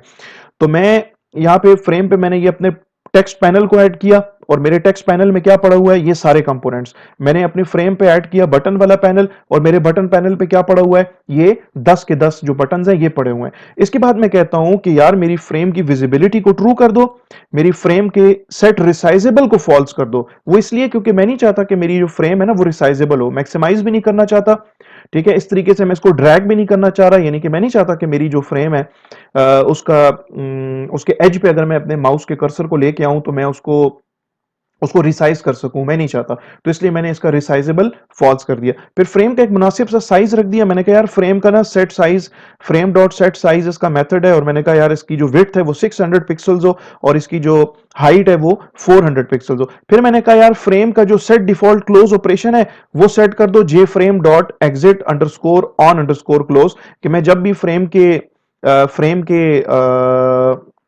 इस क्लोज बटन को क्लिक करूं तो मेरी ना सिर्फ एप्लीकेशन क्लोज हो जाए, बल्कि मेरा ये जो फ्रेम है ना सिर्फ ये क्लोज हो जाए, बल्कि मेरी एप्लीकेशन भी क्लोज हो जाए। लेकिन इसको भी मैंने कुछ हद तक कंट्रोल किया हुआ है, क्योंकि मैं इसको जब क्लिक करता हूं तो मेरी फ्रेम क्लोज नहीं हो रही, बल्कि मुझसे पूछा जा रहा है कि यार आप एप्लीकेशन को क्लोज करना चाह रहे हो। मैं अगर नो प्रेस करूंगा तो एप्लीकेशन क्लोज नहीं होगी, लेकिन अगर मैं यस प्रेस कर दूंगा तो मेरी एप्लीकेशन जो है वो क्लोज हो जाएगी। तो ये चीज कैसे कंट्रोल हुई है? यार ये चीज कंट्रोल हुई है इस पर्टिकुलर ये जो स्टेटमेंट्स आपके सामने लिखी हैं इन स्टेटमेंट्स के थ्रू, जिनको मैंने अभी हाईलाइट किया है। ठीक है, ये सारी statements up till this particular line. Okay, line number 58 से लेके लाइन नंबर 82 तक जो स्टेटमेंट्स हैं, लाइन नंबर 58 से लेके लाइन नंबर 82 तक जो स्टेटमेंट्स हैं, इन स्टेटमेंट्स की मदद से बेसिकली क्या हो रहा है? यार ये हो रहा है कि मैं जब इस फ्रेम को बंद करने की कोशिश करता हूं ना, ठीक है, मैं जब इस फ्रेम को क्लोज करने की कोशिश करता हूं ना, तो ये जो डायलॉग बॉक्स ओपन हो रहा है जिसमें यस और नो का बटन है, मैं नो को प्रेस करूंगा तो मेरी फ्रेम क्लोज नहीं होगी, लेकिन अगर मैं यस को प्रेस कर दूंगा तो मेरी फ्रेम जो है ना सिर्फ फ्रेम क्लोज हो जाएगी, बल्कि मेरी एप्लीकेशन भी क्लोज हो जाएगी। तो इस पर्टिकुलर फंक्शनैलिटी को इसमें ऐड करने के लिए लाइन नंबर 58 से लेकर लाइन नंबर 82 तक जो स्टेटमेंट्स हैं वो मैंने लिखी हैं, और इनकी वजह से ये फंक्शनैलिटी जो है इसके अंदर आपको नजर भी आ रही होगी। तो ये कैसे किया है इसको भी डिस्कस कर लेते हैं। ओके जी, तो देखते हैं इसको। यहाँ पे बेसिकली मैंने अपनी फ्रेम का नाम लिखा है, और एक फ्रेम की जब हम रजिस्ट्रेशन करते हैं उसके इवेंट इवेंट हैंडलर के साथ, तो हमने पढ़ा था इवेंट हैंडलिंग के अंदर जो लास्ट मेथड था वो हमने पढ़ा था एनोनिमस इनर क्लासेस का। तो बेसिकली यहाँ पे हो ही रहा है कि मैंने लिखा है, अपने फ्रेम का नाम लिखा है, और उसका मैंने एक मेथड कॉल किया ऐड विंडो लिस्नर। और ऐड विंडो लिस्नर को यहाँ पे ना मैंने पास किया है, एक ऐसी क्लास का रेफरेंस पास किया है जो कि एनोनिमस है, और इस क्लास का एक तो एनोनिमस मींस कि इस क्लास का कोई नाम नहीं है, और नंबर 2 ये क्लास जो है ये विंडो एडॉप्टर की क्लास को एक्सटेंड कर रही है। और हम सबको पता है कि विंडो एडॉप्टर की क्लास जो है वो एक ऐसी क्लास है जिसने विंडो लिस्नर इंटरफेस को इंप्लीमेंट किया हुआ है, और विंडो लिस्नर इंटरफेस के जो 7 मेथड्स हैं उसको इस क्लास ने जो है वो डिफाइन किया हुआ है विद एन एम्प्टी बॉडी। तो यहां पे मैं क्या कर रहा हूं कि ये बेसिकली आपकी क्लास की बॉडी है, लाइन नंबर 59 से शुरू हो रही है, लाइन नंबर 82 तक उस क्लास की बॉडी है। और ये वो क्लास है जिसका कोई नाम नहीं है और जो कि विंडो एडॉप्टर की क्लास की चाइल्ड क्लास है। तो चाइल्ड क्लास के अंदर मैंने पेरेंट क्लास के जो मेथड्स हैं, बहुत सारे मेथड्स हैं उस विंडो एडॉप्टर की क्लास के अंदर, तो बहुत सारे मेथड्स हैं जो कि उसके अंदर डिफाइंड है, लेकिन मैं उसका एक मेथड यूज कर रहा हूं यहां पे, विंडो क्लोजिंग वाला मेथड। ये विंडो क्लोजिंग का मेथड जो है ये तब चलता है जब भी हम अपनी विंडो को क्लोज कर रहे हों, यानी कि जब हम अपनी विंडो के क्लोज बटन को जैसे ही क्लिक करेंगे ना, तो विंडो क्लोजिंग का मेथड चलेगा, बशर्ते कि विंडो क्लोजिंग का जो मेथड है उसके अंदर कोड लिखा हुआ हो और आपकी जो फ्रेम विंडो है उसकी रजिस्ट्रेशन हुई हुई हो उसके उसके इवेंट हैंडलर के साथ। तो यहाँ पे मैंने विंडो क्लोजिंग का मेथड लिखा, मैंने लिखा मेरी ये जो मेथड है ये पब्लिक है, इसकी रिटर्न टाइप जो है वो वॉइड है, मेथड का नाम है विंडो क्लोजिंग, और इसके अंदर विंडो इवेंट टाइप के ऑब्जेक्ट का रेफरेंस पास होगा। This all has been already been discussed in the video lectures related to event handling, ठीक है। अच्छा जी, फिर इसमें ना यहाँ पे मैं क्या कर रहा हूँ कि मैं यहाँ पे स्टेटमेंट जो मैंने यहाँ पे लिखी है इसकी वजह से आपको जो है एक डायलॉग बॉक्स नजर आ रहा है जो कि कहलाता है कंफर्म डायलॉग बॉक्स, ठीक है। ये डायलॉग बॉक्स मैं आपको दिखा भी देता हूँ, इसको मैं रन करता हूँ, ठीक है, कि मैं दिखाना चाहता हूँ कि मैं किस डायलॉग बॉक्स की बात कर रहा हूँ। मैं इसको जैसे ही क्लोज करता हूँ, जैसे ही मैं इसको क्लोज करता हूँ, विंडो क्लोजिंग का मेथड चलना शुरू हो जाएगा। और विंडो क्लोजिंग के मेथड के अंदर, विंडो क्लोजिंग का जो मेथड आपके सामने है इसके अंदर सबसे पहली स्टेटमेंट मैंने ये लिखी हुई है कि यार मुझे ना ये डायलॉग बॉक्स दिखा दो, ठीक है। तो मैं इसमें इस तरह कर लेता हूं कि इसको मैं यस कर देता हूं। तो जैसे ही हम अपनी फ्रेम के क्लोज बटन को क्लिक करेंगे तो आपकी ये विंडो क्लोजिंग का जो मेथड है ये चलना शुरू हो जाएगा और इसमें आपको डायलॉग बॉक्स नजर आना शुरू हो जाएगा। ये जो डायलॉग बॉक्स है इसको कहते हैं कंफर्म डायलॉग।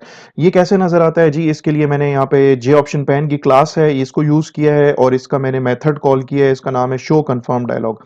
इस मेथड के कुछ आर्ग्यूमेंट्स हैं। पहला आर्ग्यूमेंट है वो मैंने अपनी जो जे फ्रेम है, मेरी जे फ्रेम का नाम जो है वो फ्रेम है, तो मैंने इसको पहला आर्ग्यूमेंट दिया है फ्रेम, ताकि मेरा ये जो कंफर्म डायलॉग है ये हमेशा मुझे मेरी फ्रेम के ऊपर मुझे नजर आए। कॉमा के बाद यहाँ पे ये जो स्ट्रिंग है जिसमें लिखा हुआ है मैंने कि do you really want to exit, ये बेसिकली आपके इस कंफर्म डायलॉग बॉक्स का टाइटल होगा। और फिर इसके बाद यानी कि टाइटल मींस के इसके ऊपर जो टेक्स्ट आपको नजर आ रहा है ये टेक्स्ट होगा। और इसके बाद ये जो एग्जिट एप्लीकेशन लिखा है, एग्जिट एप्लीकेशन जो है ये आपके इस कंफर्म डायलॉग बॉक्स का टाइटल होगा, ठीक है। टाइटल का क्या मतलब है ये मैं आपको अभी दिखा देता हूं। इस प्रोग्राम को मैं रन कर लेता हूं और यहाँ पे मैं इस जे फ्रेम विंडो को जो है जब क्लोज करूंगा तो ऑब्वियसली विंडो क्लोजिंग का मेथड चलना शुरू हो जाएगा। ये जो डायलॉग बॉक्स है ये शो कंफर्म डायलॉग है, ये आपको नजर आ रहा है, ये आपका टाइटल है जी एग्जिट एप्लीकेशन, ठीक है। और ये आपका वो टेक्स्ट है जो कि आपको इसके ऊपर नजर आ रहा है, do you really want to exit. Comma के बाद अगला जो ऑप्शन है या अगला जो इसका जो आर्ग्यूमेंट है वो है जी जे ऑप्शन पैन की क्लास और उसका एक फाइनल और स्टैटिक डेटा मेंबर है जिसका नाम है yes underscore no underscore option. Yes underscore no underscore option अगर आप इसको एज एन आर्ग्यूमेंट यहां पे पास करते हो तो आपके ना इस कंफर्म डायलॉग बॉक्स के ऊपर आपको दो बटन नजर आएंगे, येस का बटन और नो का बटन। फिर इसके बाद जो आखिरी जो इसका जो आर्ग्यूमेंट है वो है जी J option pane dot question underscore message. तो J option pane dot question underscore message से ये होगा कि यहाँ पे ये जो क्वेश्चन मार्क आपको जो नजर आ रहा है ना, ये जो आइकन आपको नजर आ रहा है ये आपको नजर आना शुरू हो जाएगा। अच्छा, यहां पे इसकी रिटर्न टाइप भी है, अगर आप यस अगर आप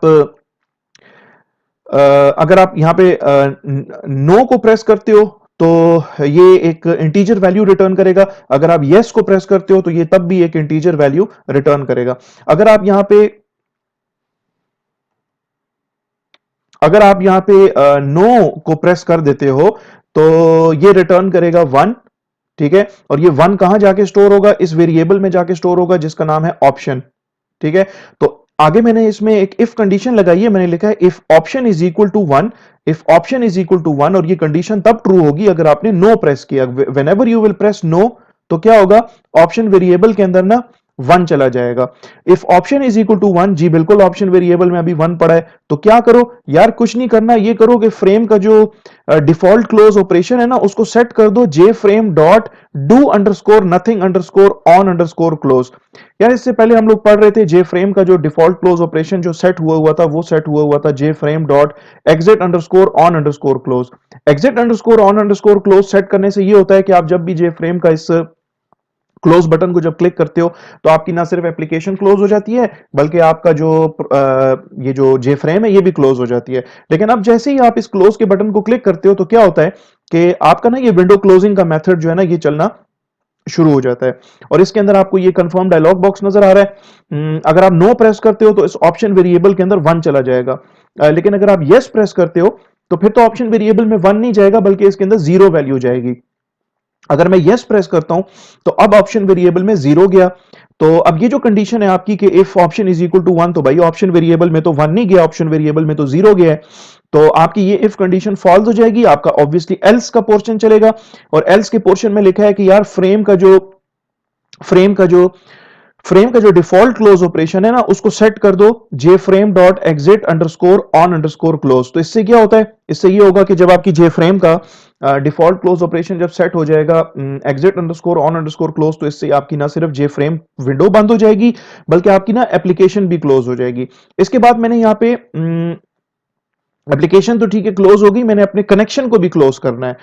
आई need to close the connection. अभी तक वैसे मैंने ये चीज डिस्कस नहीं की है कि यह जो आपका जो CON वेरिएबल है ये इनिशियलाइज कैसे हुआ है। ठीक है, इसको हम डिस्कस करेंगे। ऑब्वियसली इसकी इनिशियलाइजेशन की जो स्टेटमेंट है वो कंस्ट्रक्टर में ही लिखी हुई होगी। मैं इसको डिस्कस कर लूंगा। लेकिन आपका जब प्रोग्राम क्लोज हो रहा है तो आपने जो डेटाबेस के साथ जो कनेक्शन बनाया हुआ है उस कनेक्शन को भी क्लोज करना है। तो कनेक्शन को क्लोज करने वाली जो स्टेटमेंट है वो आपको ट्राई ब्लॉक के अंदर लिखनी पड़ेगी। इसके लिए आपको कैच ब्लॉक बनाना पड़ेगा। उसकी रीजन ये है कि ये जो कनेक्शन को क्लोज करने वाली जो स्टेटमेंट है ये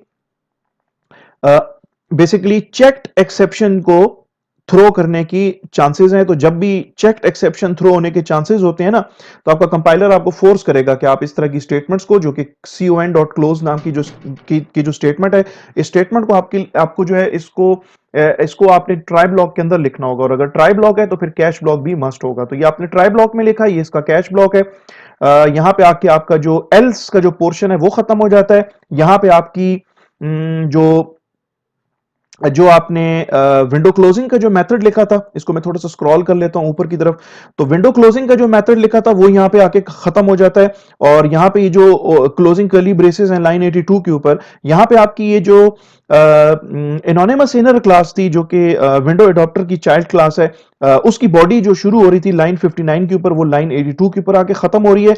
और सेमीकोलन से पहले ये जो क्लोजिंग ब्रैकेट है, क्लोजिंग जो स्मॉल ब्रैकेट है जिसको मैंने हाईलाइट कर दिया है, वो बेसिकली ये वाली हाईलाइटेड ब्रैकेट है, जिसका पेयर जो है वो आपको यहाँ पे नजर आ रहा होगा, ओपनिंग स्मॉल ब्रैकेट, जो कि बेसिकली ऐड विंडो लिसनर जो मेथड है ना उसके जो आर्ग्यूमेंट्स हैं, बेसिकली ये सारे का सारा जो मैंने जो कोड लिखा है यहां से लेके यहां तक, ठीक है, excluding this closing small bracket, वो सारे का सारा मैंने जो कोड लिखा है, जो हाईलाइटेड कोड है, वो मैंने इस ऐड विंडो लिसनर के अंदर, यानी कि ऐड विंडो लिसनर का ये बेसिकली आर्ग्यूमेंट है। ऐड विंडो लिसनर जो मेथड है इसका आर्ग्यूमेंट है, जिसके अंदर ये सारे का सारा जो कोड लिखा हुआ है। और इसके बाद जो है ये सेमीकोलन है, और यहाँ पे आपका ये जो ऐड विंडो लिसनर का जो मेथड है वो मेथड यहाँ पे आके कंप्लीट हो जाता है।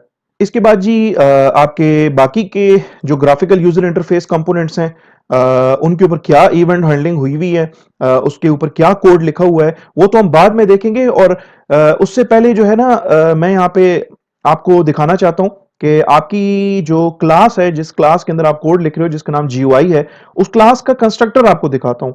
ठीक है, उस क्लास का कंस्ट्रक्टर जो है वो यहाँ पे नीचे डिफाइंड है। मैं पहले कंस्ट्रक्टर आपको दिखा देता हूं कि उस कंस्ट्रक्टर के अंदर मैंने क्या कोड लिखा है।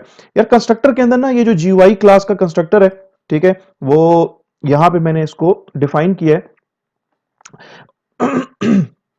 इस कंस्ट्रक्टर के अंदर ये सबसे पहले तो जो इनिट का जो मेथड है, जो कि इनिट का जो मेथड है, ठीक है, जो कि ऊपर अगर मैं स्क्रॉल कर लूं इसको, ठीक है, जो कि यहाँ पे डिफाइंड है, पब्लिक वॉइड इनिट। ठीक है, तो इस मेथड के अंदर और तो बहुत सारा कोड है जो कि अभी हमने फिलहाल के लिए मैंने उसको स्किप किया हुआ है, डिस्कस करेंगे ऑब्वियसली उसको। यहाँ पे लाइन नंबर 346 के ऊपर ये आपका इनिट नाम का जो मेथड है वो यहाँ पे आके कंप्लीट हो जाता है। तो इस मेथड को ना मैंने कॉल किया है अपने इस कंस्ट्रक्टर के अंदर, और फिर कंस्ट्रक्टर के अंदर यहाँ पे अगर आप देखें ना तो ये ट्राई ब्लॉक है, और ट्राई ब्लॉक के अंदर मैंने अपना ये जो कनेक्शन टाइप का जो वेरिएबल है CON इसको इनिशियलाइज किया है, वही तरीका जो कि JDBC के प्रोग्राम्स के अंदर हम करते आ रहे थे, driver manager dot get connection, और इसको मैंने ये अपना कनेक्शन स्ट्रिंग जिसको कहते हैं वो मैंने पास कर दिया है, ठीक है।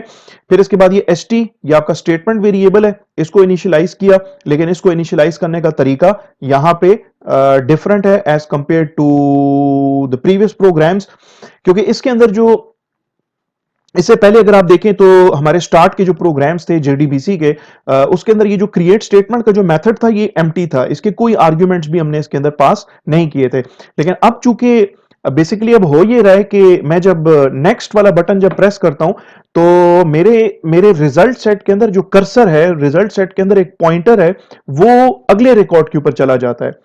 मैं जब प्रीवियस का बटन क्लिक करता हूं तो मेरा जो रिजल्ट सेट के अंदर जो पॉइंटर है ना वो प्रीवियस रिकॉर्ड के ऊपर पॉइंट करना शुरू कर देता है। मैं जब लास्ट वाला बटन, जो बटन यहाँ पे बने हुए हैं JDBC एप्लीकेशन, जो ये जो आपकी GUI एप्लीकेशन है ये जो बनी हुई है, इसमें जब मैं लास्ट के बटन को जब क्लिक करता हूं ना तो मेरा जो रिजल्ट सेट जो लोड हुआ हुआ है उसका उसके अंदर जो कर्सर है, उसका जो पॉइंटर है वो लास्ट रिकॉर्ड को पॉइंट करना शुरू कर देता है। और मैं जब फर्स्ट वाले बटन को जब क्लिक करता हूं तो मेरा जो रिजल्ट सेट के अंदर जो कर्सर है, जो पॉइंटर है, वो फर्स्ट रिकॉर्ड को पॉइंट करना शुरू कर देता है। तो ये तभी पॉसिबल है अगर मैं अपने इस क्रिएट स्टेटमेंट मेथड के अंदर ये दो आर्ग्यूमेंट्स जब तक मैं नहीं लिखूंगा तो तब तक मेरा जो रिजल्ट सेट है वो स्क्रॉलेबल नहीं होगा, यानी कि उसके अंदर मैं अपने रिजल्ट सेट के अंदर आगे तो जा सकता हूं लेकिन अपने रिजल्ट सेट के अंदर प्रीवियस रिकॉर्ड्स को मैं नेविगेट नहीं कर सकूंगा। तो उसके अंदर सबसे पहला आर्ग्यूमेंट जो है वो मैंने पास किया है, वो है जी result set dot type underscore scroll underscore insensitive. इससे ये होगा कि आपका जो रिजल्ट सेट है उसके अंदर जो उसका जो पॉइंटर है रिजल्ट सेट का, वो ना सिर्फ आगे की तरफ पॉइंट करना शुरू करेगा, मतलब अगले रिकॉर्ड्स को भी नेविगेट कर सकता है, और वो बैकवर्ड्स भी मूव कर सकता है, ठीक है।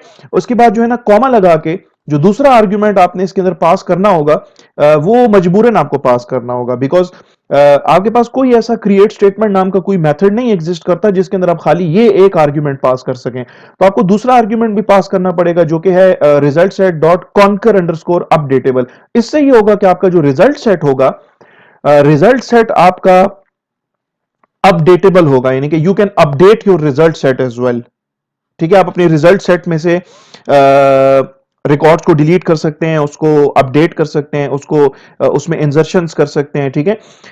तो इससे आपका जो रिजल्ट सेट है वो अपडेट होगा। और रिजल्ट सेट क्या चीज है यार, जब आप SQL की जब सेलेक्ट क्यूरी जब चलाते हो तो सेलेक्ट क्यूरी का जो रिजल्ट होता है, जो जो रिकॉर्ड्स होते हैं वो आपके रिजल्ट सेट के अंदर आ जाते हैं। तो अब आप उन रिकॉर्ड्स को ना डिलीट कर सकते हो, उन रिकॉर्ड्स को आप अपडेट कर सकते हो, उन रिकॉर्ड्स को आप जो है ना इंसर्शन उसमें कर सकते हो, न्यू रिकॉर्ड्स डाल सकते हो with in your result set, तो आपका रिजल्ट सेट अपडेटेबल हो जाएगा। फिर इसके बाद जो है मैंने ये सारा कोड जो है अभी तक हम लोग डिस्कस कर रहे हैं, ये सारा आपका कंस्ट्रक्टर है। कंस्ट्रक्टर के अंदर फिर मैंने यहाँ पे कोड लिखा है, मैंने लिखा है RS इज इक्वल टू, ये आपका रिजल्ट सेट वेरिएबल है, RS is equal to st dot execute query. मैं क्यूरी को एग्जीक्यूट कर रहा हूं, ऑब्वियसली क्यूरी आपकी एग्जीक्यूट होती है जो आपका स्टेटमेंट टाइप का वेरिएबल होता है, जो कि st जिसका नाम है उसके थ्रू एग्जीक्यूट होगी। और जो क्यूरी आपकी है that is select static from student, और इसको मैंने एज अ स्ट्रिंग मैंने ये क्यूरी अपनी पास की है। ऑब्वियसली आपको पता होगा क्योंकि इससे पहले JDBC की हमने बहुत सारे प्रोग्राम्स बनाए हुए हैं, तो उसके अंदर जो क्यूरी आप जो पास करते हो वो एज अ स्ट्रिंग पास करते हो। अच्छा, अब यहाँ पे आपकी क्यूरी चलेगी, ऑब्वियसली आपके स्टूडेंट टेबल के अंदर तकरीबन 17 18 या 16 के करीब आई बिलीव के रिकॉर्ड्स हैं, तो वो सारे के सारे रिकॉर्ड्स जो हैं वो RS वेरिएबल के अंदर आके स्टोर हो जाएंगे, ठीक है। फिर यहाँ पे मैंने एक इफ कंडीशन लगाई है, मैंने लिखा है इफ RS डॉट नेक्स्ट। तो RS डॉट नेक्स्ट से क्या होता है ये हम देख चुके हैं बहुत सारे प्रीवियस प्रोग्राम्स के अंदर रिलेटेड टू JDBC कि RS डॉट नेक्स्ट क्या करता है कि आपके रिजल्ट सेट का जो कर्सर है उसको, रिजल्ट सेट का जो पॉइंटर है उसको फर्स्ट रिकॉर्ड के ऊपर लेके जाएगा और यहां पे रिटर्न करेगा ट्रू। अगर आपका रिजल्ट सेट एम्प्टी है, और रिजल्ट सेट एम्प्टी कब होगा, अगर आपकी सेलेक्ट स्टैटिक फ्रॉम स्टूडेंट जो क्यूरी है ये चल रही है, ये चलने के बाद अगर रिजल्ट सेट में कुछ भी नहीं आता, क्यों नहीं आता भाई? इसलिए क्योंकि आपका जो स्टूडेंट टेबल है उसमें रिकॉर्ड ही नहीं है, तो आपका रिजल्ट सेट भी एम्प्टी होगा। उस केस में जब ये आपकी इफ की कंडीशन जब चलेगी, इसमें जब लिखा होगा rs डॉट नेक्स्ट, तो rs डॉट नेक्स्ट से ये होगा कि अगर एम्प्टी रिजल्ट सेट है तो कर्सर जब आगे मूव होगा तो आगे तो रिकॉर्ड ही नहीं है, तो ये यहां पे क्या रिटर्न करेगा? ये यहां पे फॉल्स रिटर्न करेगा। तो मैंने कहा यार if rs dot next check करो कि रिजल्ट सेट में रिकॉर्ड्स हैं या नहीं है। अगर रिजल्ट सेट में रिकॉर्ड्स हैं तो ये आपको ट्रू रिटर्न करके देगा। तो लेट सपोज जी रिजल्ट सेट के अंदर रिकॉर्ड्स मौजूद हैं, तो ये आपको ट्रू रिटर्न करके देगा। तो इसका मतलब क्या है कि यार ये जो इफ स्टेटमेंट है इसके अंदर ये जो दो स्टेटमेंट्स हैं, इन दो स्टेटमेंट्स को एग्जीक्यूट कर लो। तो ये जो दो स्टेटमेंट्स है ना, ये आपका एक एक मेथड है गेट डेटा के नाम से, जो कि मेरा खुद का बनाया हुआ मेथड है, ये चलना शुरू हो जाएगा। तो ये गेट डेटा जो है उसको देख लेते हैं, और इस गेट डेटा मेथड की जो डेफिनेशन है उसको देख लेते हैं कि यार उसमें क्या लिखा हुआ है। तो ये आपका गेट डेटा का मेथड है, इसमें ट्राई ब्लॉक है। ट्राई ब्लॉक के अंदर लिखा है कि यार मेरी जो टेक्स्ट फील्ड है ना जिसका नाम है टेक्स्ट आईडी, उसका टेक्स्ट सेट करो, उसमें कुछ टेक्स्ट डालना है। टेक्स्ट कहां से डालना है यार? टेक्स्ट डालना है आपका जो रिजल्ट सेट है, रिजल्ट सेट का जो पॉइंटर है वो करंटली पॉइंट कर रहा है पहले रिकॉर्ड को। तो फर्स्ट रिकॉर्ड में से इंटीजर वैल्यू को गेट करो, ठीक है? फर्स्ट रिकॉर्ड में से इंटीजर वैल्यू को गेट करो, और वन का मतलब है कि आपका रिजल्ट सेट जो है it contains three columns. Your result set contains three columns. पहला कॉलम है उसका नाम है आईडी, दूसरे कॉलम का नाम है नेम, तीसरे कॉलम का नाम है एड्रेस। तो आपका जो पहला कॉलम है उसमें से इंटीजर वैल्यू को गेट करो और उसको ना उसको टेक्स्ट सेट कर दो। किसका टेक्स्ट सेट करना है? इस टेक्स्ट फील्ड का जिसका नाम है टेक्स्ट आईडी, और आपकी ये वाली text ID text field is basically this text field, ठीक है? ये वाली टेक्स्ट फील्ड। तो इसमें टेक्स्ट सेट हो जाएगा, वन सेट हो जाएगा। अच्छा, अब यहां पे आपका ये जो सेट टेक्स्ट का जो मेथड है इसके अंदर जो आर्ग्यूमेंट की जो टाइप होती है वो होती है जी स्ट्रिंग। लेकिन यहां पे आपके रिजल्ट सेट का जो पहला रिकॉर्ड है और उस पहले रिकॉर्ड का जो पहला कॉलम है उसमें तो वन पड़ा है जो कि इंटीजर है, तो इंटीजर तो आप इसके अंदर पास नहीं कर सकते। मतलब कहने का ये है कि अगर मैं यहां से एम्प्टी स्ट्रिंग को अगर कॉन्केटिनेट ना करूं तो मेरा प्रोग्राम जो है वो मुझे एरर देना शुरू कर देगा। तो मैं इसलिए मजबूरन इसके साथ जो है ना एक एम्प्टी स्ट्रिंग कॉन्केटिनेट कर देता हूं। फिर इसके बाद मैं कहता हूं कि यार टेक्स्ट नेम जो कि टेक्स्ट फील्ड है उसका भी टेक्स्ट सेट करो, लेकिन उसका टेक्स्ट कहां से उठा के लाना है? उसको टेक्स्ट उठा के लाना है जी अपने रिजल्ट सेट के उस पर्टिकुलर रिकॉर्ड में से जिस पे अभी इस टाइम पे करंटली कर्सर जिसको पॉइंट कर रहे हैं। तो आपका कर्सर जो है ना वो पहले रिकॉर्ड को पॉइंट कर रहा है, ठीक है? आपका कर्सर कैसे मूव हुआ था? आपका कर्सर मूव हुआ था यहां पे जब मैंने लिखा था ना इफ rs डॉट नेक्स्ट, तो आपका कर्सर पहले रिकॉर्ड पे मूव हो चुका था। तो पहले रिकॉर्ड पे आपके रिजल्ट सेट का कर्सर है, उसमें से मैं कहता हूं यार स्ट्रिंग उठाओ, और कौन से कॉलम से उठाओ? नेम कॉलम से। और उसको उठा के क्या करना है? उसको उठा के ये करना है कि उसको ना उसका टेक्स्ट सेट करना है अपने टेक्स्ट नेम नाम के टेक्स्ट फील्ड का। और टेक्स्ट एड्रेस आपका तीसरा टेक्स्ट फील्ड है, उसका भी टेक्स्ट सेट करना है। और टेक्स्ट कहां से उठाना है भाई? रिजल्ट सेट से उठाना है। और रिजल्ट सेट से क्या उठाना है? एक स्ट्रिंग उठाना है। रिजल्ट सेट से स्ट्रिंग उठाना है, तो स्ट्रिंग कौन से कॉलम से उठाना है? उस कॉलम का नाम है जी एड्रेस। और ये अंडरस्टूड है कि आपका रिजल्ट सेट जो है वो उसमें तो 16 रिकॉर्ड्स हैं, तो किस रिकॉर्ड से उठाएगा? ये उठाएगा उस रिकॉर्ड से जिस रिकॉर्ड को इस टाइम पे करंटली रिजल्ट सेट का जो पॉइंटर है वो पॉइंट कर रहा है। तो रिजल्ट सेट का पॉइंटर फर्स्ट रिकॉर्ड को पॉइंट कर रहा है। क्यों फर्स्ट रिकॉर्ड को पॉइंट कर रहा है? बिकॉज आपका ये जो गेट डेटा का जो मेथड है इससे पहले इफ rs डॉट नेक्स्ट जो स्टेटमेंट चली थी, तो rs डॉट नेक्स्ट स्टेटमेंट जब चली तो इसने फर्स्ट रिकॉर्ड को रिजल्ट सेट के फर्स्ट रिकॉर्ड को पॉइंट करना शुरू कर दिया था। तो आपके गेट डेटा मेथड चलेगा और आपके फर्स्ट रिकॉर्ड में, ठीक है, ये जो आपका फर्स्ट रिकॉर्ड है डेटाबेस के अंदर, मैं आपको दिखा देता हूं।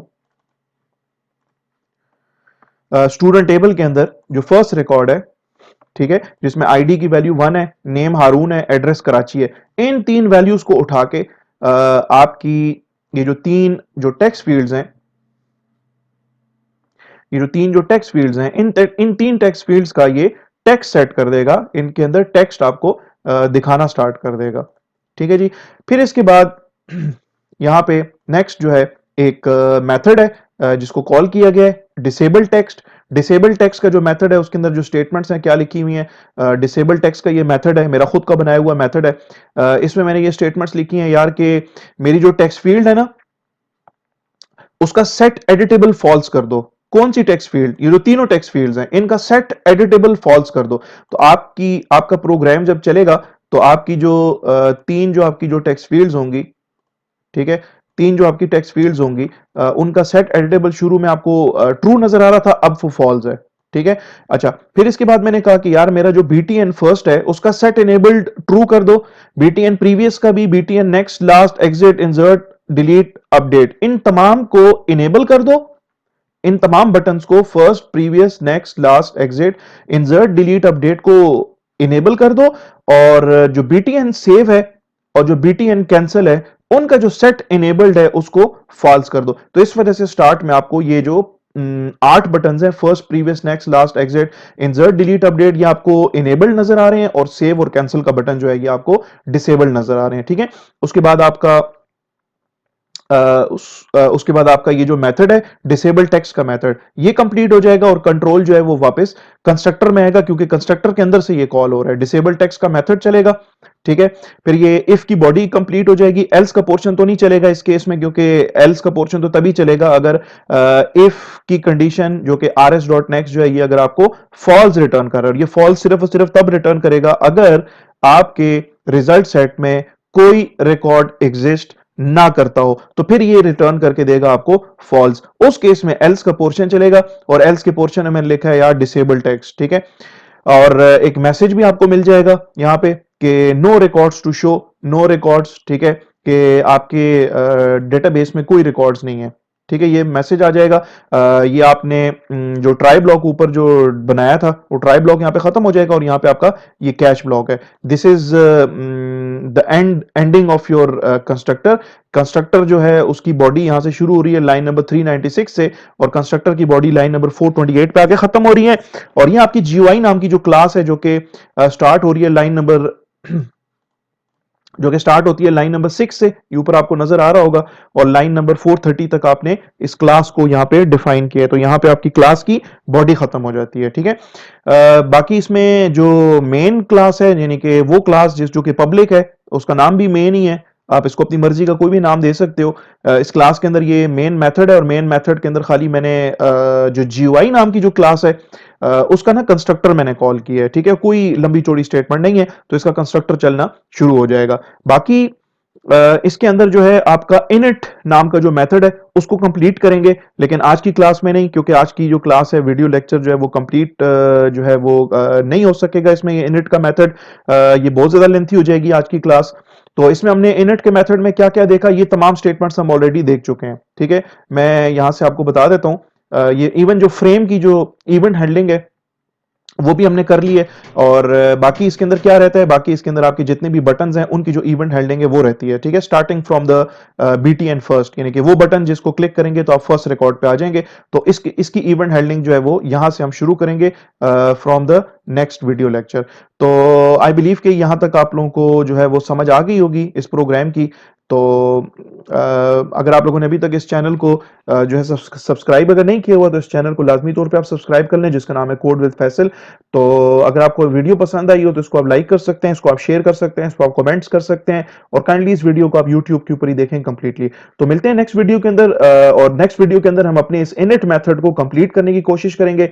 बाकी जो आपके जो बटन्स हैं उसके ऊपर जो इवेंट हैंडलिंग हुई हुई है उसको कंप्लीट करने की कोशिश करेंगे, डिस्कस करने की कोशिश करेंगे। तो तब तक मुझे आप इजाजत दीजिए, मिलते हैं नेक्स्ट वीडियो के अंदर, तब तक आप अपना ढेर सारा ख्याल रखें। टेक केयर ऑफ योरसेल्व्स, अल्लाह हाफिज।